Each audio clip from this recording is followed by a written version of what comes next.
Union home minister Amit Shah Chhattisgarh के जगदलपुर में CRPF की 84वीं राइजिंग डे परेड में मेहमान खुसूसी की हैसियत से शिरकत करते हुए सलामी ली।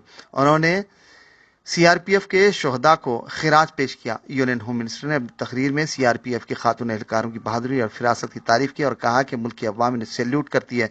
सीआरपीएफ जवानों ने नक्सल से मुतासरा इलाकों में नुमाया कामयाबी हासिल की है। प्रतिबद्धता को फिर से दोहराता हूं। इसके साथ साथ देश की आंतरिक सुरक्षा को निर्धारित करने हेतु अपनी ड्यूटी करते करते जो शहीद हुए हैं, ये देश भर के 36,000 से भी ज्यादा अलग अलग पुलिस बलों के जवान को भी मैं श्रद्धांजलि देकर मेरी बात की शुरुआत करता हूं। मित्रों, आज सीआरपीएफ की स्थापना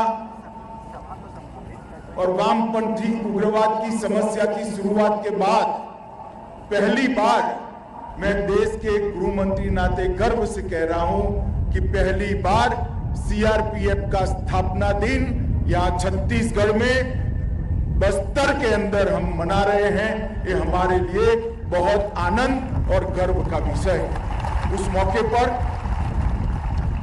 छत्तीसगढ़ क्षेत्र के अंदर वामपंथी उग्रवाद को समाप्त करने के अभियान का नेतृत्व करते हुए सीआरपीएफ के 763 जवानों ने अपना सर्वोच्च बलिदान दिया है।